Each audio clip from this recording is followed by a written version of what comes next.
Assalamualaikum warahmatullahi wabarakatuh. I am Muhammad Syafiq, and together with me today, My name is Abdullah Ahmad.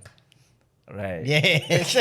I think we need to warm So up a bit lah. for those of you who are watching, as you can see, today is not like the normal episode. Dr. Mumtaz and Ustazah Dr. Noraini, but today it will be myself and of course with me Ustaz Abdullah, inshallah.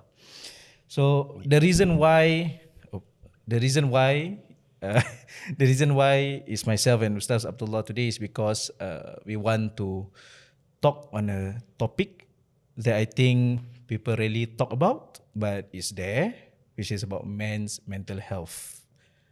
Correct, Ustaz? Yes, correct. I don't know. I feel like suddenly a bit nervous.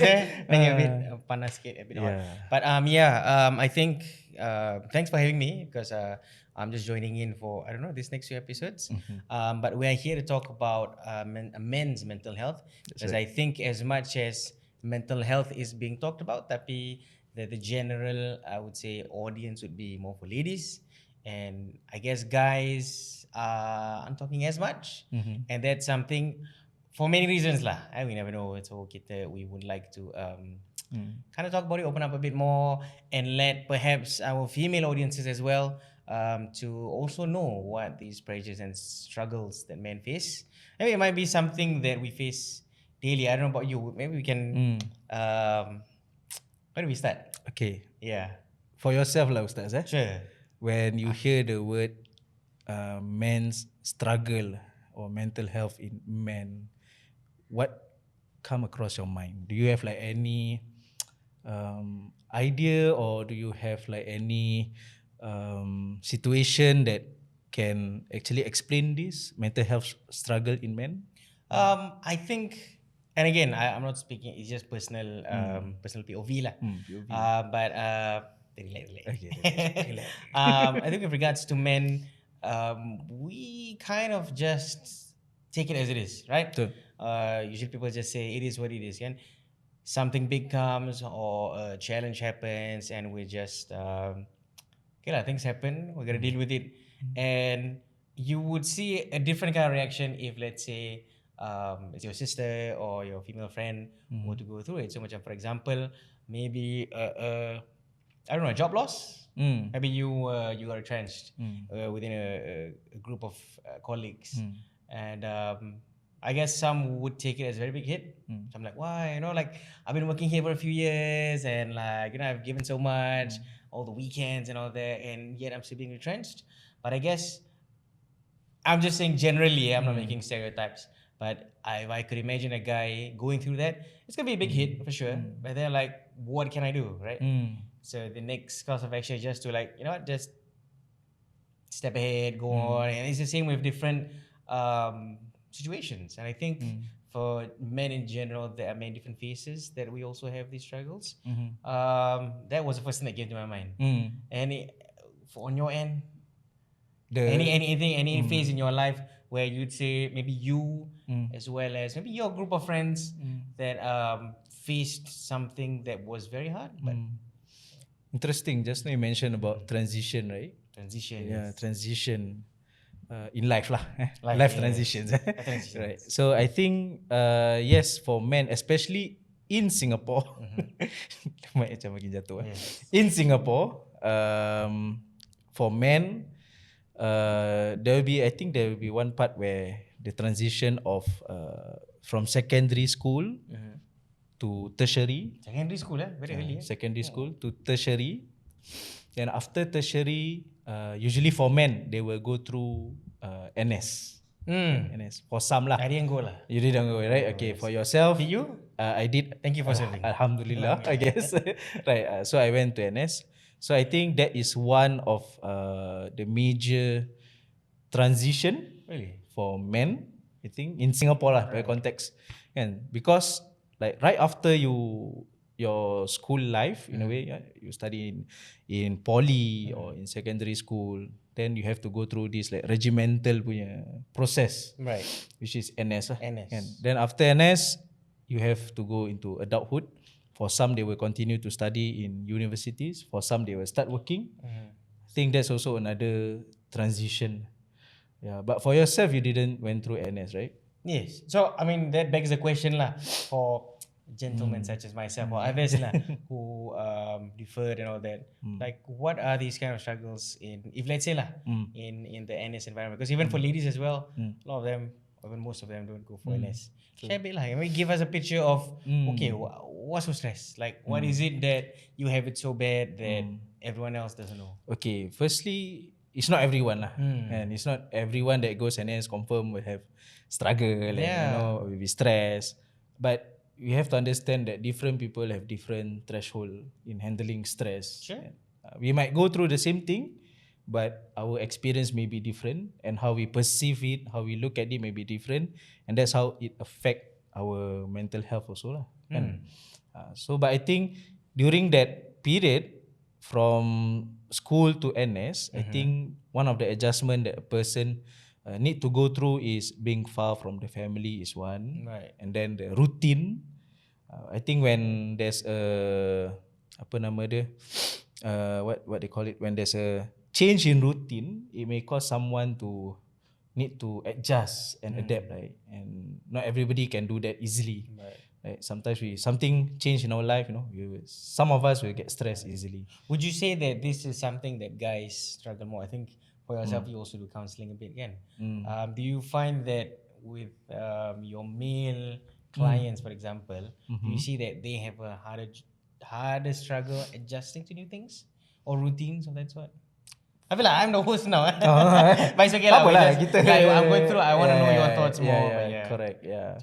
From my experience, this is my experience, my observation, dealing with male clients specifically. I think male clients, usually if it's a marital issues, problem, right? They will come as a couple, right? Right. But usually the male clients are not that open. Okay. In the session with his wife. Right. But then when I meet him separately, Right. and then then he will open up. I think sometimes people will say like, oh, man doesn't know how to communicate, or men don't really talk. I think men do communicate, but they communicate differently. Right. It's not like the type of macam yang kita always think that you have to express through words and all that. Sometimes their actions is also a communication, how they want to communicate something. Non-verbal communication, right? And I think that's how men communicate sometimes. It doesn't have to be verbal, through words. And what was your question just now? My question was, do you find that within your male clients, do you find that they also have trouble adjusting to, maybe for example, if let's say you have a lot of clients, introduce something new, like a new plan to meet their needs, for example, or mitigate some harm. Do you find that they are a bit harder to make these changes? Not all. Some, yes. I think that one also depending on the situation they are in. Yeah. Usually if they have good support around them, they will easily adapt to the changes. I think that's also one of the main factor, which is the support around the men. And I think men naturally, as we grow up as men, and like myself and yourself, I'm men, right? Well, men, right? So men. As you grow up, right? So you say as you're growing up, as we are growing up as a man, sometimes we get narratives or things like people tell us, like as men we cannot cry. Bila kita kecil-kecil kan. Oh, macam kadang-kadang kita dengar, we hear, last time people will say like, oh boy shame, oh boy cry, or macam shame, boy cry, boy must be strong, boy must be cannot cry, boy must be strong. What else? What else? More or less like that. Okay, so usually that is the usual narrative, and this narrative that we hear from small, it will form our life script. There's this term, life script. I keep using the word core values. This is something that Syafiq shared with me for a while back. So I'm like, I use the word core values. Core values, okay. But this life script will then form that core values somehow. And you will look at the world through that lens lah, kan? Then now with that life script, with that narrative, as you grow up, you come into apa nama dia, adult life, kan? Now you are more check You know, guys, mental health sometimes, right? It gets very heavy. Even the mic is feeling Yes, the weight the mic is very of heavy. the stress. Yeah. But as long as you guys can hear, guys. Boleh Okay. okay. Yeah. So apa nama dia? What we talking just You now? know, as you grow up, Narrative, core values, narrative, core life values. script. Okay, life There you script. go. Yeah. Sorry, So guys. then this life script, these narratives will form the lens that we look the world, right? I think your lens also blurry. Yeah, that's why my lens dah berpeluh kan. The lens we look into the world. So and that's when it's carried into adulthood. That's when I think it will create some trouble lah. In a way macam apa? Now kalau the man facing some struggle, they would feel that seeking help is a sign of weakness. Or seeking help means I'm not strong enough. Right. Kan? Because since young kita dah terus Melayu we have been told, you've been taught these right? We have been messages and taught these narratives. messages that you cry, you are weak, right? So our behaviors tend to associate with all these learnings in the Correct. past. Sometimes, yeah. So back to my observation of my clients, I think those clients, male clients that doesn't grow up in this kind of environment, that have supportive parents who don't really, inject these narratives to the client, they are more open to seeking help in counselling or in talking therapy lah. There's lack of shame lah, right? Lack of shame. As in, There's no, lack not of as in shame. lack of shame, tak malu, but more like there's no fear of being shamed. Correct, being for shamed, seeking being help. judged. Sometimes I think men, they are scared of being judged. Macam aku lelaki, I'm a guy, I'm a man. Then if I go and seek help, then what do people say? Like, oh. But I think also from another perspective juga, it's the fear of now that I'm being vulnerable, you're going to use it against me. And I have known of people who, yes, they open up and like they do seek help from maybe, their social circles, but then it ends up, now people see them a different way, negatively, or dia tak diangkat kind of Stigma. stigma. There's like Yeah. a stigma. On that note, we're talking about macam, we have these life scripts. I bring it to the adulthood. Let's go into the adulthood then. Okay. So now it's interesting that you mentioned about life script and core values. You talk about how growing up we carry these core values with us. So I want to jump into macam kita fast forward sikit lah to maybe to when we are young adults, or even for many of us, marriage, being head of the family. Sometimes you don't have to be married, right? To be the head of the family. And just want to check with you, how are you and your friends? What was the fear going into a marriage, or like taking over more of the house roles in the house? Any macam common concerns or challenges that they had? Okay. Before I answer that, Sure. okay, how long have you been married? I'm turning 1 year, inshallah. MashaAllah, Yes. Alhamdulillah. Okay. 1 year any. I'm married for I think about lupa Huh? I think now this is the 5th years lah. Nice. Congratulations. Alhamdulillah, thank you. Yes. Okay. So, okay, for yourself lah Ustaz. You ask me that, I ask you back. Oh dang. Can flip it back at me. I think just to open up a bit, not too much lah. Open up Because yours is quite recent. I must say quite Yeah, recent. so correct. macam I think it's still fresh. like so maybe you can share a bit like what is the difference between before marriage and life after marriage now, and are the struggles different, or is it remain the same but different? I don't know. Yeah, so maybe I guess I'd like to say that alhamdulillah, marriage is blessed. Things have been very good. Alhamdulillah. Shout out to Husna. But anyway, I think if I could share something else more, is just the jumping into marriage. I think the marriage itself is like, I mean, the boat is already sailing, right? So it's fine. But rather, I did have not say reservations lah. What was the best word to use? I'm not quite sure, but I was hesitant. Yes, that's the word. Hesitant to get married, mainly for the reasons that, for example, I wasn't I was doing freelance. Oh, So I okay. was quite worried if I could take care of both my parents and my wife. So financially. Yes, financially, because I'm an only child, so I can't have support. I don't know. I don't have support from siblings, Okay. non-existent, right? So that was a huge worry for me because my parents are in their this is 70s. 70s. Oh, okay. Yeah, Mashallah. so I was taking over some of the house chores, like mainly everything like cleaning and all that. Masak, not too much lah, don't lah. Can cook, Ustaz? Huh? Can cook. Never mind lah. Let's leave that. Husna. I leave the cooking to my Wife. mom and wife Oh, lah. mashallah, Yeah, so okay. don't count on me lah. I want them to live longer. But anyway, I was hesitant because that was one of that. And another thing was, and I think some men also face this was, I think when you've had experiences, past relationships where you've been hurt, where you I think maybe like long-term relationships and it didn't work out. I think a lot of men feel very scarred. A lot of men find it hard to trust again, and they do feel a sense of macam what's the word? Feeling like you're lacking. Right, so like if this person said like, oh, you can't do this for me and that, and I'm not saying it's me, I'm just saying general, like myself and a lot of people that I know. So is this fear of, if I'm lacking for this person, will I be enough for the next person, right? And so there's all these different things that I think a lot of men face, and these are valid reasons. And I think when you tie it with Islamic values as well,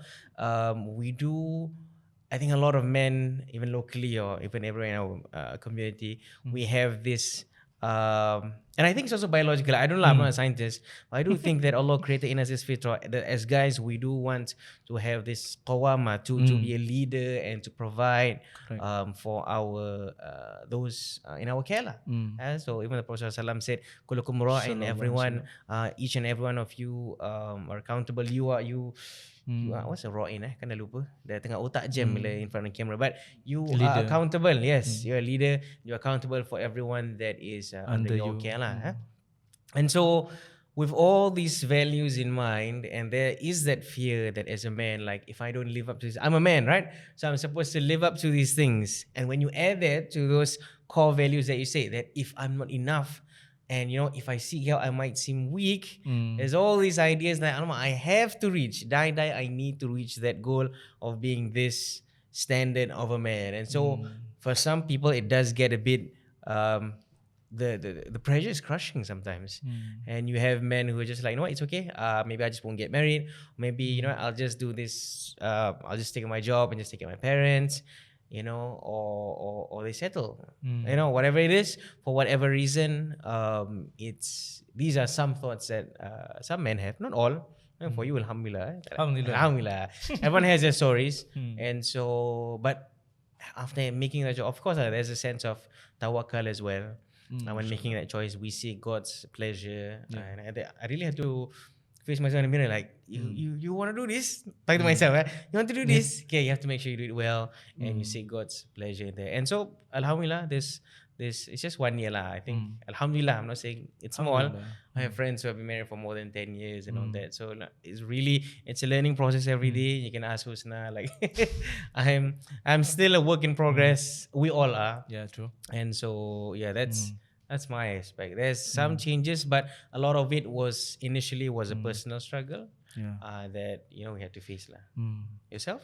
For myself, okay, this is what I observe, okay, through my experience with my clients. Kan? A lot of my clients, usually men, that come to counselling. Most of them, they come after they are married. They will come for counselling to talk about, like, usually like they have some adjustment issues because I think it's a huge change, right? Kan? Before Zaman we are bujang. married, zaman orang kata zaman bujang and dah kahwin, right? Now you have your wife, and then you have your, if you are blessed with a kid or a child, you're not gonna, then you have another human being to take care of.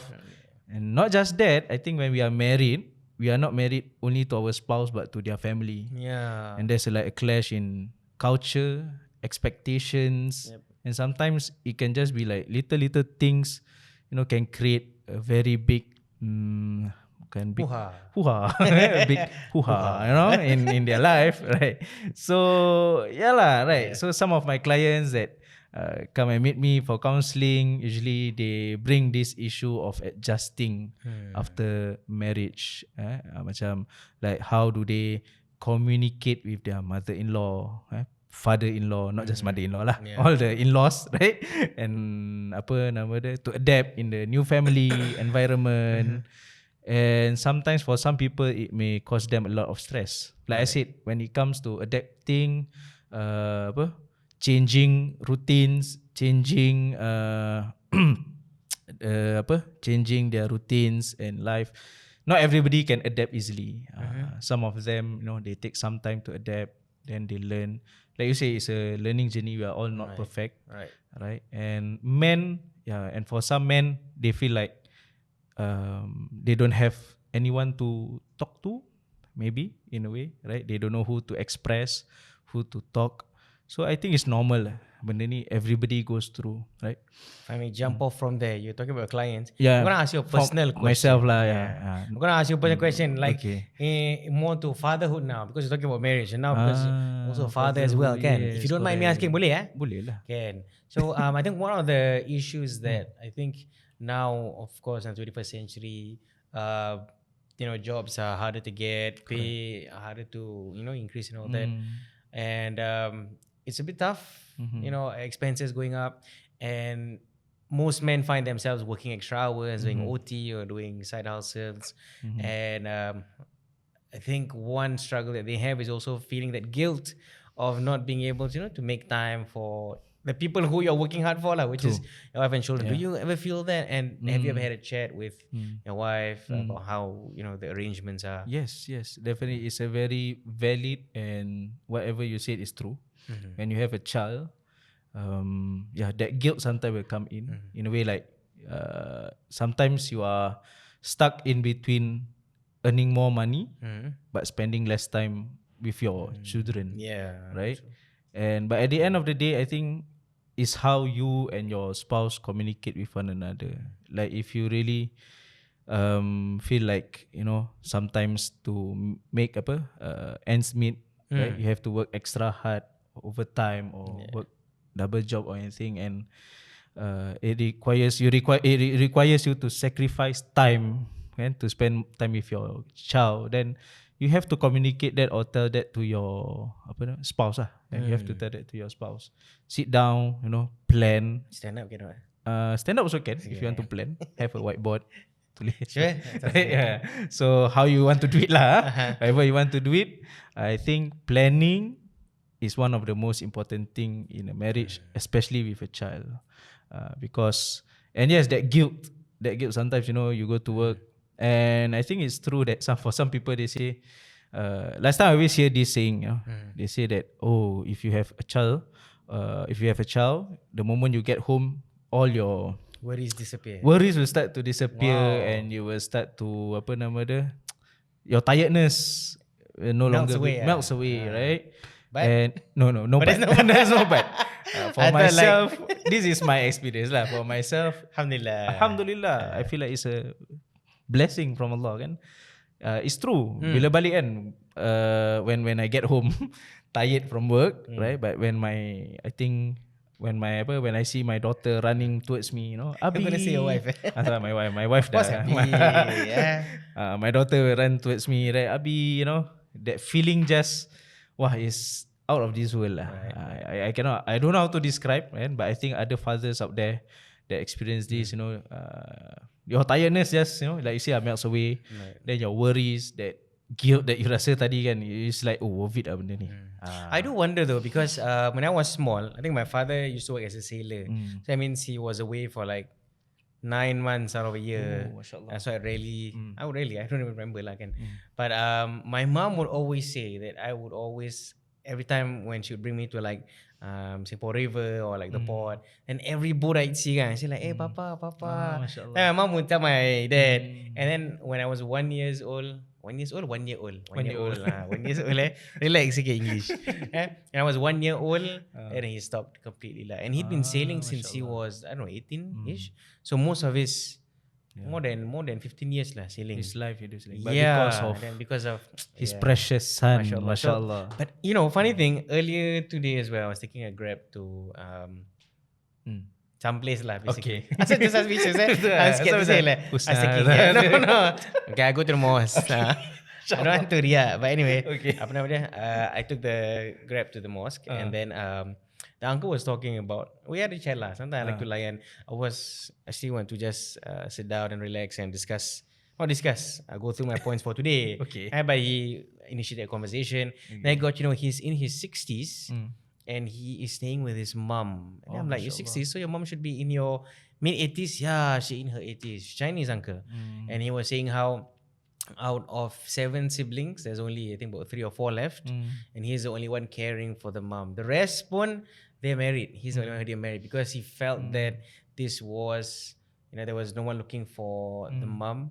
I think the father was around as well, but passed away just 1 or 2 years ago. And he was just sharing.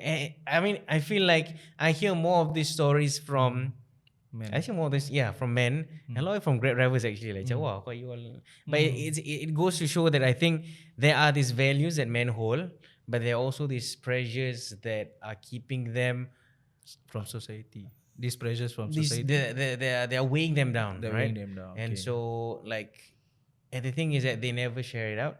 And I guess because for men, it's like, you know what, the job just has to be done lah, kan? And like other examples, macam we talked about macam NS, we talk about marriage. These are all much more general scenarios. I think some other examples, for example, ailing parents and sandwich son. For example, the uncle that was just sharing, and also sole breadwinner, stress and finances. Ooh. Sole breadwinner. Imagine if you're working and you earn like 2.5, and then you have mom and dad, and maybe one of them might be sick, need medication. Siblings, where you guys are. I think that's also one of the things that men face. The pressure lah, right? For those men, sole breadwinner, and then they have a lot to take care under them, right? And then they, financially, sometimes these stresses in life, we call it stresses. Stresses means the things that is stressing you. Okay, nice. You can say that. The thing that is maintained in your life that is stressing you. Kan macam gitulah. Stresses. Kan. So these stresses, like example like financial. Sometimes from financial, it may cause you to be stressed in other aspect of your life. It may cause strain in your relationship with your wife, with your parents, and then now you are stressed about different things, right? So I think it's something that men face lah. One of the things yang men struggle, which is sole breadwinner, like you said. Okay, I just want to ask you lah, Ustaz, from an Islamic punya perspective. Maybe you can share a little bit. Macam marah, relax. So from Islamic perspectives, that maybe you can share with us, ada tak like some verses from the Quran ke hadith ke that shows how do Islam portray men having emotions or dealing with struggles? Are there such verses or examples? But from there. Like we are pivoting. We are pivoting. Good question. I think in the Quran juga, there's many mentions of very great men. When I mean great men, are prophets lah, alayhi salatu wassalam, where one of the reasons why the Quran was even sent to us, and also specifically for Muhammad sallallahu alaihi wasallam, is a conversation, is actually meant as a sort of comfort for Muhammad sallallahu alaihi wasallam. For example, during the year of sorrow, the Amal Huzn, kan, what happened? What happened? You ask me back. I ask you first. You're not MCQ. No, trying to get some interaction. No. In the year of sorrow, in Arabic calendars, or sometimes they name significant years according to something. So we know as Amal Fil, the year of the elephant. True. When Abraha from Yemen wanted to attack Mecca and destroy the Kaaba, so they named it a year of elephants.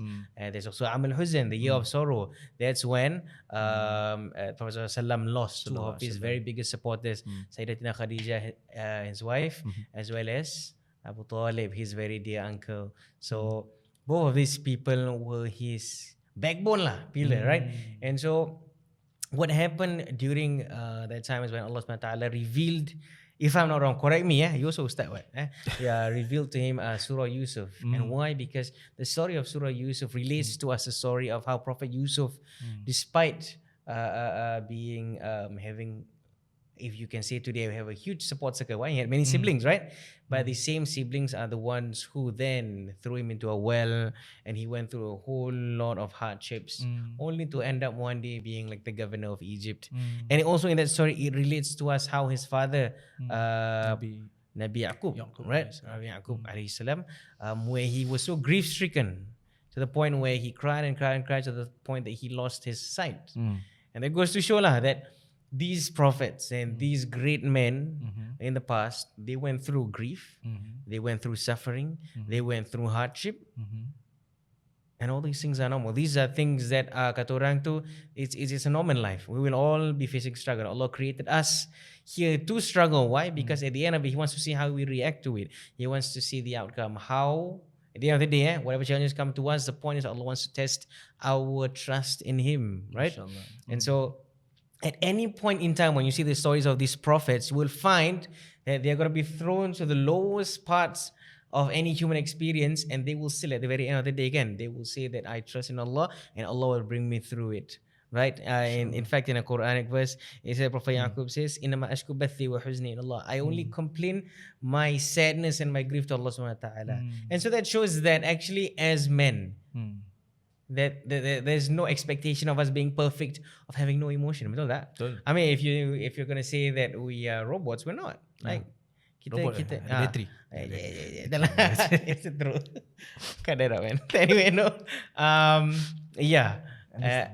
Understand. Because what do you understand? Okay, the point is that all these great men displayed emotions adequately and appropriately. You're not meant to not feel it. You're meant to understand what you're feeling, understand what's affecting you, and then also seek help from Allah subhanahu wa ta'ala, and seek help in ways that are around you. The Prophet ﷺ said that everything in this world has its cure. For every disease there's a cure. And so it's up to us. It is a call for us to be proactive in finding this cure. Because yes, things afflict us. We are asked to remain steadfast and patient.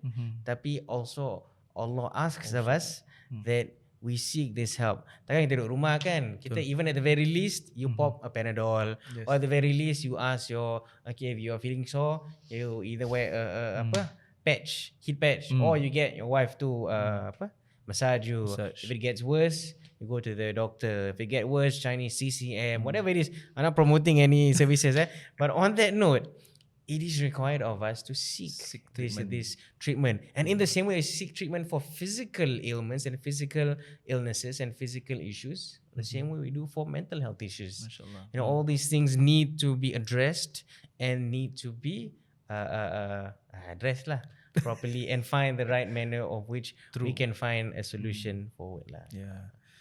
Yes. I think we are almost time out of time But basically the point of this first episode, but this episode in fact is that we also talk about some, not all we barely even scratch the surface of the struggles of men. And I think if there is this understanding with nak kata non-men females or maybe other people who may not be struggling, you have an idea of what others may be going through, and perhaps also in future episodes find ways in which you can offer support as well. Anything else you want to add? At the end of the day, the objective of this episode and other episodes that have myself and any other Ustaz as men in this podcast, we want to normalize the idea of men seeking help. You are not alone. If you feel like you need to talk to someone, you need to apa nama dia? Sorry. Okay. If you need to talk, you cannot see. Sorry, I was a bit distracted. Okay. If you need to talk to someone, you need to express. You need to find different perspective. You can always book a session with Secret Heartwork and have a session, insyaAllah, that can give you a clarity of what to do next in your life, insyaAllah. Because I think it's normal when we struggle or we face certain stress in our life, our mind will start to be tunnel vision. We are just thinking in one direction and we can't see any other solution out there. Betul tak Ustaz? Betul. Betul, Yeah, eh? so call and book an appointment, especially if you worry about having female counselors. We have male counselors that can talk to you as well, inshallah. Thanks so much. We'll see you in the next episode. Assalamualaikum warahmatullahi wabarakatuh.